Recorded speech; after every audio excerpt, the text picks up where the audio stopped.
છો ન્યૂઝ 18 ગુજરાતી આપણું ગુજરાત સાથે હું છું સિદ્ધાર્થ ધોળકિયા। મહત્વના સમાચારથી કરીએ શરૂઆત। ઠાકોરના બંધારણના ઉલાળિયાને લઈને વિક્રમ ઠાકોર મેદાને કહ્યું ડીજે તો વાગશે જ। બનાસકાંઠામાં ઠાકોર સમાજના બંધારણનો એક જ મહિનામાં બે વાર ઉલાળ્યો થઈ ગયો, જેને લઈને ભારે વિવાદ થયો। ડીજે વાળાને લઈને ઠાકોર સમાજના ગાયકોમાં રોષ ફાટી નીકળ્યો। હવે બંધારણના વિરોધમાં ખુલીને મેદાન આવી ગયા છે। ત્યારે ગબ્બર ઠાકોર અને ઠાકોર સમાજના અગ્રણી નવગણજી ઠાકોરની એક ઓડિયો ક્લિપ પણ વાયરલ થઈ છે, જેમાં સમાજના બંધારણ તોડવાને લઈને થયેલા સજાના નિર્ણય પર સવાલ ઉઠાવ્યા। ગબ્બર ઠાકોરે કહ્યું કે માફી માંગનારાઓએ તેમને નીચું દેખાડવા માટે જ માફી માંગી છે। અને એ વ્યક્તિ તો મારાથી ભણતો તો એને શું દેખાડવાની વાત કરી છે? એ વ્યક્તિ શું કામ માફી માંગે? કદાચ કોઈ ભૂલ હોય તો અમે જઈએ। ઠાકોર સમાજના બંધારણમાં ડીજેના પ્રતિબંધ મુદ્દે સુપરસ્ટાર વિક્રમ ઠાકોર હવે ખુલીને મેદાનમાં ઉતર્યા। અગાઉ ગાંધીનગરમાં જ્ઞાનીબેન સહિતના આગેવાનોને જાહેર વિનંતી કર્યા બાદ હવે વિક્રમ ઠાકોરે ગબ્બર ઠાકોર, અર્જુન ઠાકોર અને ડીજે કલાકારનું ખુલીને સમર્થન કર્યું। સાથે જ માંગ કરી કે જો ડીજે બંધ કરાવ્યું હોય તો ડીજે સાથે જોડાયેલા કલાકારો સહિતના લોકોને રોજગારી પણ આપો। સાથે જ કહ્યું કે દારૂ પીવાવાળા ઢોલ વગાડશે તો પણ દારૂ તો પીશે। એવું જરૂરી નહીં કોઈ ઢોલ વગાડતો તો દારૂ પીનારો પીવાનો જ છે, ઝઘડા કરનારો ઝઘડો કરવાનો છે। આ તરફ અર્જુન ઠાકોરે પણ વિક્રમ ઠાકોરનું સમર્થન કર્યું અને હુંકાર કર્યું કે વિક્રમભાઈ માટે માથું આપવાનું થશે તો પણ આપી દઈશ।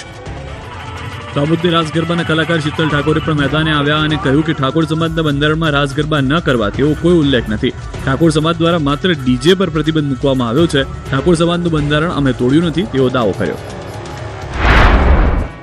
અમદાવાદમાં કચરા ગાડીએ બે સગીરાને ફૂટબોલની જેમ 20 ફૂટ ઉડાવી તો વલસાડમાં કાર ચાલકે યુવાનને ટક્કર મારી। એએમસીના કચરાના ગાડી પૂરપાટ આવી અને બે સગીરાને ફૂટબોલની માફક 20 ફૂટ દૂર સુધી ઉડાડી। અકસ્માતના હચમચાવી નાખનારા દ્રશ્યો અમદાવાદના વસ્ત્રાલ વિસ્તારના છે। માધવ પાર્કમાં રહેતા રાજસ્થાનથી પરિવારની બે કિશોરીઓ એક્ટિવા પર જઈ રહી હતી, ત્યારે જ પાછળ મોત બનીને પૂરપાટ આવતા એએમસીના કચરાના વાહન ચાલકે કાબુ ગુમાવતા આગળ જતી બે કિશોરીને ટક્કર મારી।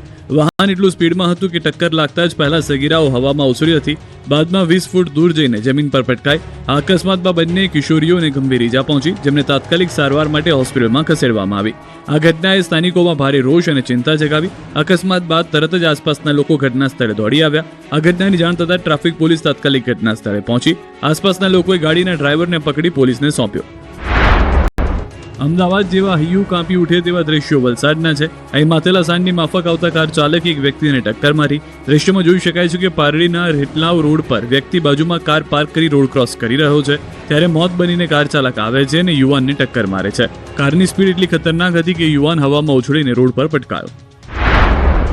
આ તરફ અંકલેશ્વરમાં 8 ફૂટ ઊંડા ખાડામાં ખાબક્યું એક્ટિવા। અંકલેશ્વર શહેરના હસ્તી તળાવ નજીક ડ્રેનેજ લાઇનની કામગીરી દરમિયાન એક મોપેડ ચાલક અકસ્માતનો ભોગ બન્યો। ડ્રેનેજ માટે ખોદવામાં આવેલા ખુલ્લા ખાડામાં મોપેડ ખાબક્યું।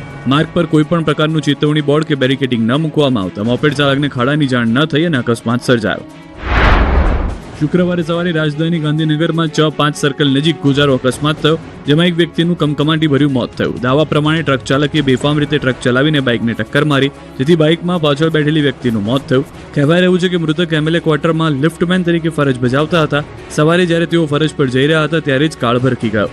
અકસ્માત એટલો ગંભીર હતો કે રોડ પર લોહી થઈ ગયું। ગીરગઢડા ઉમેજપરા રોડ પર પાઇપ ભરેલો ટ્રક પલટ્યો, રોડ પર પાઇપનો ઢગલો થયો। રોડ પર પાઇપ ભરેલા ટ્રકે શીર્ષાસન કર્યું અને રોડ પર પાઇપનો થઈ ગયો ઢગલો।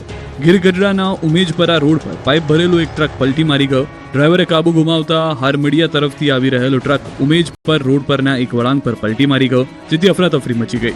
તો આ ઘટનાને પગલે રસ્તા પર ટ્રાફિક જામના દ્રશ્યો પણ જોવા મળ્યા। સદનસીબે કોઈ જાનહાનિ ન થતા સૌએ રાહતનો શ્વાસ લીધો, જોકે રોડ પર પાઇપની રેલમછેલ થઈ ગઈ। ઉલ્લેખનીય છે કે જર્જરિત પુલ બાબતે ગ્રામજનો દ્વારા અનેક વખત રજૂઆત કરવામાં આવી છે, તેમ છતાં સ્થાનિક વહીવટીતંત્ર નગરોળ બનીને કોઈ પગલાં ન લેતા વધુ એક દુર્ઘટના સર્જાઈ હતી। વડોદરામાં ભાર કારને ભડકે બળતા જોઈ અમદાવાદમાં અગરબત્તી બનાવતા કારખાનામાં આગથી દોડધામ પણ મચી ગઈ। વડોદરા શહેરમાં રોડ પર પૂરપાટ દોડતી કારમાં આગ લાગતા નાસભાગ મચી ગઈ। શહેરના ગોલ્ડન ચોકડીથી એરપોર્ટ સર્કલ તરફ આવતા માર્ગે હરણી લેક ઝોન સામે કારમાંથી ધુમાડા નીકળતા કારમાં સવાર લોકો બહાર નીકળી ગયા, જે બાદ થોડી જ ક્ષણમાં કાર આગને હવાલે થઈ ગઈ। આગે વિકરાળ સ્વરૂપ ધારણ કરી લેતા આખી કાર બળીને ખાક થઈ ગઈ। રોડ પર આગથી અફરાતફરી મચી ગઈ। આગના કારણે અહીંથી પસાર થતો ટ્રાફિક પણ એક સમય માટે થંભી ગયો। આ બનાવને લઈ વડોદરા ફાયરની ટીમ તાત્કાલિક ઘટના સ્થળે પહોંચી કારમાં લાગેલી આગ પર કાબુ મેળવ્યો। સદનસીબે આ બનાવમાં કોઈ જાનહાનિ થઈ નથી। અમદાવાદના નરોડા વિસ્તારમાં મુક્તિધામ નજીક આવેલા અમરનાથ એસ્ટેટમાં અગરબત્તી કારખાનામાં ભીષણ આગ લાગી. જેસલ પ્રોડક્ટ્સ પ્રાઇવેટ લિમિટેડ કંપનીમાં લાગેલી આગ એટલી વિકરાળ હતી કે થોડા સમયમાં જ આખું કારખાનું સળગી ઉઠ્યું અને આસપાસના રહેવાસીઓમાં પણ ભયનો માહોલ ફેલાઈ ગયો. આકાશમાં ધુમાડાના ગોટે ગોટા દેખાયા. આ અંગેની જાણ થતાં ફાયર બ્રિગેડની 9 ગાડીઓ ઘટના સ્થળે પહોંચી અને 3 થી 4 કલાક સુધી પાણીનો મારો ચલાવી આગને કાબૂમાં લીધી. અગરબત્તીનું કારખાનું હોવાને કારણે ઝડપથી આગ ફેલાઈ. વહેલી સવાર સુધી ફાયર બ્રિગેડની ટીમ દ્વારા કુલિંગની કામગીરી કરવામાં આવી હતી. અમદાવાદની 7th ડે સ્કૂલમાં ફરી વિદ્યાર્થીઓ બાખડ્યા, શર્ટ પર બ્લેડ મારી બટન તોડી નાખ્યા. અમદાવાદની 7th ડે સ્કૂલ ફરી એક વખત વિવાદમાં આવી છે. સરકાર હસ્તક આવી ગયા બાદ પણ 2 વિદ્યાર્થીઓ વચ્ચે મારામારી થતા શિક્ષણ જગત સ્તબ્ધ થઈ ગયું. સ્કૂલમાં ધોરણ 7ના વિદ્યાર્થીને 3 વિદ્યાર્થીઓએ માર મારી શર્ટના બટન તોડી નાખ્યા. વિદ્યાર્થીએ મોનિટર હોવાથી અન્ય વિદ્યાર્થીઓને લાઇનમાં આવવા કહ્યું હતું, જેની અદાવત રાખી 3 વિદ્યાર્થીએ એક વિદ્યાર્થીને શર્ટ પર બ્લેડ મારી બટન તોડી નાખી માર માર્યો. આ અંગેની ખોખરા પોલીસ સ્ટેશનમાં ભોગ બનનાર વિદ્યાર્થીના પિતાએ 3 વિદ્યાર્થી સામે ફરિયાદ નોંધાવી. હાલમાં સ્કૂલમાં ખાનગી કપડામાં પોલીસ કર્મચારીઓને બંદોબસ્તમાં રાખવામાં આવ્યા છે. સમગ્ર મામલે સ્કૂલની બેદરકારી સામે આવી છે. વિદ્યાર્થીએ ઘટના અંગે સ્કૂલને જાણ કરી, પરંતુ સ્કૂલ દ્વારા કોઈ પગલાં લેવામાં આવ્યા નહોતા, જેથી વિદ્યાર્થીના પિતાએ પોલીસ ફરિયાદ નોંધાવી. આ મામલે અમદાવાદ ડીયુએ સ્કૂલના આચાર્યને કારણદર્શક નોટિસ આપી છે. ડીઈઓ કચેરીની એક ટીમ સ્કૂલમાં પહોંચી હતી. આ ટીમ દ્વારા આક્ષેપિત બાળકોને બોલાવીને નિવેદન લેવાયા હતા. તો આવી ઘટના ન બને તે માટે સ્કૂલમાં મોટિવેશનલ કાર્યક્રમો કરવામાં આવતા હોવાનો ડીયુએ દાવો કર્યો છે. તો 7th ડે સ્કૂલના સુપરવાઇઝર અલીફ નાયકે દાવો કર્યો છે કે વિદ્યાર્થીઓએ વોશરૂમમાં ધક્કામુક્કી કરી હતી. બ્લેડ ન હોવાનો પણ દાવો કરવામાં આવ્યો છે. તો આ તરફ રાજ્યના શિક્ષણ મંત્રીએ પણ 7th ડે સ્કૂલમાં મારામારી મામલે નિવેદન આપતા કહ્યું કે આ અંગે અધિકારી પાસે અહેવાલ મંગાવી શિક્ષણ વિભાગે તપાસનો આદેશ આપ્યો છે. ઘટનાને લઈને NSUI દ્વારા વિરોધ કરવામાં આવ્યો છે. અમદાવાદ શહેર ડીયુને આવેદનપત્ર આપી કડક કાર્યવાહી કરવાની માંગ કરાઈ છે. NSUIએ વિરોધ કરી જણાવ્યું કે શાળાની અંદર મારામારી અને ગુંડાગીરીની રોકવામાં શિક્ષકો, પ્રિન્સિપાલ અને ટ્રસ્ટીઓ સંપૂર્ણપણે બેદરકારી દાખવી રહ્યા છે. પંચમહાલમાં ગુરુ શિષ્યનો સંબંધ અજવાળ્યો, વિદ્યાર્થીએ મહિલા શિક્ષિકાને થપ્પડ ચીકી. ગુરુ શિષ્યના પવિત્ર સંબંધને લાંછન લગાડતી ઘટના પંચમહાલ જિલ્લાના શહેરામાં બની છે. શહેરાની જાણીતી શ્રીમતી SJ દવે હાઈસ્કૂલમાં એક વિદ્યાર્થીએ મહિલા શિક્ષિકાને થપ્પડ મારી હોવાની ઘટનાથી સમગ્ર પંથકમાં ચકચાર મચી ગઈ. આ સમગ્ર ઘટના શાળાના સીસીટીવી કેમેરામાં કેદ થઈ ગઈ. વિદ્યાર્થી પરીક્ષામાં મોડો આવતા શિક્ષિકાએ કારણ પૂછ્યું. વિદ્યાર્થીએ ઉશ્કેરાઈ શિક્ષિકાને તમાચો ઝીકી દીધો, જેથી ક્લાસમાં રહેલા તમામ વિદ્યાર્થીઓ સ્તબ્ધ થઈ ગયા. શિક્ષિકા પણ ચોંકી ગયા. એટલું જ નહીં, વિદ્યાર્થીએ શિક્ષિકાને ગંભીર ધમકી આપતા કહ્યું કે તમારે અહીં એકલા રહેવાનું છે, જેનો ઇશારો તેમના પર ભવિષ્યમાં હુમલો કરવા તરફ હતો. શિક્ષિકાએ અપમાન અને સુરક્ષાના જોખમ સામે અવાજ ઉઠાવતા શહેરા પોલીસ મથકે ફરિયાદ નોંધાવી. શિક્ષિકાએ વિદ્યાર્થી સહિત 4 સામે નામજોગ અને અન્ય 15 થી 20 શખ્સો સામે પોલીસ ફરિયાદ નોંધાવી. પોલીસે ફરિયાદના આધારે 3 આરોપીની અટકાયત કરી. પોલીસે કાયદાનું ભાન કરાવી આરોપીઓને સાથે રાખી શિક્ષિકાની હાજરીમાં ઘટનાનું રિકન્સ્ટ્રક્શન કર્યું. સુરતમાં કાયદાના રક્ષક પર જીવલેણ હુમલો, ટ્રાફિક ક્લિયર કરવા જતા પોલીસ કમિશનરના PA પર હુમલો કર્યો. સુરતમાં સામાન્ય જનતાની વાત તો છોડો, હવે લોકોની રક્ષા કરતી પોલીસ પણ સુરક્ષિત નથી. સુરતના નાના વરાછા ઢાળ પાસે ટ્રાવેલ્સની બસના લીધે સર્જાયેલા ટ્રાફિકને હટાવવા ગયેલા પોલીસ કમિશનરના PA એવા હેડ કોન્સ્ટેબલ અક્ષયકુમાર છગનભાઈ આહિર પર લક્ઝરી બસમાંથી ઉતરેલા 2 વ્યક્તિ અને કારમાં આવેલા લોકોએ ઝપાઝપી કરી. તું પોલીસ હોય તો શું થયું, તારું કંઈ કામ નથી તેમ કહી ઝપાઝપી કરી તેમનો હાથ વાળી દીધો. પંચ વડે હુમલો કરતા હેડ કોન્સ્ટેબલને નાકમાં ફ્રેક્ચર થયું. બનાવ અંગે કાપોદ્રા પોલીસે ગુનો નોંધી તપાસ કરતા કતારગામનો કારચાલક ઘર બંધ કરી ફરાર થઈ ગયો. જ્યારે આ ઘટના બની ત્યારબાદ કારચાલક બિંદાસ એક પાનના ગલ્લે ગયો હતો અને ત્યાં પણ તેને સિગરેટ ફૂંકી હતી. બાદમાં કાર મૂકી ફરાર થઈ ગયો. હાલ કાપોદ્રા પોલીસે કાર કબજે કરી વધુ કાર્યવાહી હાથ ધરી છે. જામનગર અને ગાંધીધામમાં ગેરકાયદે બાંધકામો પર બુલડોઝર ફેરવાયું.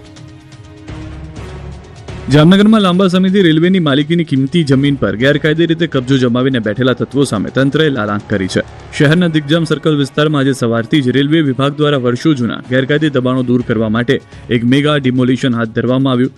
રેલવે લાઇનની આસપાસ થયેલા પાકા અને કાચા દબાણો, ઝૂંપડાઓને તોડી પાડવા માટે JCB અને ટ્રેક્ટરની ચુસ્ત પોલીસ બંદોબસ્ત વચ્ચે કાર્યવાહી હાથ ધરાઈ. રેલવે લાઇન પરના 150 થી વધુ નાના મોટા ઝૂંપડા અને કેટલીક કેબિનો સહિતના દબાણો દૂર કરવા માટે અડધો ડઝનથી વધુ JCB મશીનનો ઉપયોગ કરવામાં આવ્યો. કાયદો વ્યવસ્થાની સ્થિતિ જળવાઈ રહે તે માટે રેલવે તંત્રએ સ્થાનિક પોલીસની મદદ લીધી. આ ઓપરેશનમાં જામનગર શહેર DYSP જયવીરસિંહ ઝાલા, ASP પ્રતિભા રાવ ઉપરાંત મોટી સંખ્યામાં સ્થાનિક અને રેલવે પોલીસનો 300 થી વધુ સુરક્ષા જવાનોનો કાફલો તૈનાત કરવામાં આવ્યો હતો. ગાંધીધામ શહેરને દબાણ મુક્ત અને વધુ સુંદર બનાવવા માટે ગાંધીધામ મહાનગરપાલિકાએ મેગા દબાણ હટાવો અભિયાન ચલાવ્યું છે. કમિશનર મનીષ ગુરવાણીના માર્ગદર્શન હેઠળ ઓસ્લો સર્કલથી કોટેશ્વર 4 રસ્તા સુધી કુલ 245 ગેરકાયદે દબાણો પર બુલડોઝર ચલાવવામાં આવ્યું. જો કે કાર્યવાહીથી અનેક વેપારીઓ અને કામદારોની રોજીરોટી પર ગંભીર અસર પડી છે. અંદાજે 5000 લોકો આ દુકાનો પર સીધા અને આડકતરી રીતે નિર્ભર હતા, જેથી હવે તેમના માટે રોજગારનું મોટું સંકટ ઊભું થયું છે. સ્થાનિકો વિકાસ અને આઇકોનિક રોડ યોજના માટે સહકાર આપવા તૈયાર હોવાનું કહી રહ્યા છે, પરંતુ મહાનગરપાલિકા દ્વારા વૈકલ્પિક વ્યવસ્થા કરવામાં આવે તેવી માંગ પણ ઉઠી છે. સુરતમાં આંખલાઓએ અનેક વાહનોનો બુકડો બોલાવી દીધો. આંખલાઓ એવા તોફાને ચડ્યા કે અનેક વાહનનો બુકડો બોલી ગયો. ડરાવી નાખે તેવા દ્રશ્યો સુરતના પલસાણા વિસ્તારના છે. વરેલી ગામે આંખલાઓ એવા ઝઘડ્યા કે રોડ પર રીતસરનું જાણે કરફ્યુ લાગ્યું હોય તેવા દ્રશ્યો સર્જાયા. 2 આંખલાઓ શક્તિ પ્રદર્શન કરી રહ્યા હતા, ત્યારે જેની આડે જે આવ્યું તેને અડફેટે લીધા. નંદીઓએ સોસાયટીમાં રીતસરની ધમાચકડી મચાવી દીધી. આંખલાઓએ રોડ પર પાર્ક કરેલા વાહનો પર શિંગડા ભરાવી પાડી દીધા હતા. વાહનોમાં ભારે નુકસાન કર્યું. દુકાન નજીક ધસી આવ્યા, જેથી દુકાનદારને પણ જીવ બચાવવા ભાગવું પડ્યું. ત્યારે કેટલાક લોકોએ વચ્ચે પડી લાકડીઓ અને પાણી છાંટી આંખલાઓને દૂર કર્યા હતા. ભરૂચના અમૂલમાં રખડતા શ્વાનનો ત્રાસ. રખડતા શ્વાનોએ 3 બાળકો પર કર્યો હુમલો. મોહમ્મદી મસ્જિદ પાછળના વિસ્તારમાં બનાવ. ગંભીર રીતે ઘાયલ બાળકોને હોસ્પિટલ ખસેડાયા. બાળકોના આંખ માથાના ભાગે ગંભીર ઇજાઓ. 2 બાળકોને ભરૂચની સિવિલ રિફર કરાયા હતા. આ ઘટનાને લઈને વિસ્તારમાં ભય અને રોષનો માહોલ જોવા મળ્યો. સ્થાનિક રહીશોએ રખડતા શ્વાનોના વધતા ત્રાસ સામે ગંભીર ચિંતા વ્યક્ત કરી તાત્કાલિક આમોદ નગરપાલિકાના મુખ્ય અધિકારી સમક્ષ રજૂઆત કરી હતી. લોકોએ રખડતા શ્વાનોને તાત્કાલિક પકડી યોગ્ય કાર્યવાહી કરવાની માંગ ઉઠાવી છે. ભાવનગરથી સમાચાર. બગદાણા કોળી યુવક પર માર મારવાનો મામલો. જયરાજ આહિર સહિત 4 આરોપીઓના જામીનને લઈને મહુવા કોર્ટમાં સુનાવણી. નવનીત બાલદિયાએ જામીન અરજી સામે કોર્ટમાં વાંધા અરજી રજૂ કરી. મહુવા કોર્ટમાં રજૂ કરી વાંધા અરજી. જામીન અરજીનું જજમેન્ટ પેન્ડિંગ. આવતીકાલે ચુકાદો આવશે. અગાઉ 8 આરોપીઓ જેલ મુક્ત થયા છે, તેને લઈને હાઈકોર્ટમાં પિટિશન દાખલ કરવામાં આવશે.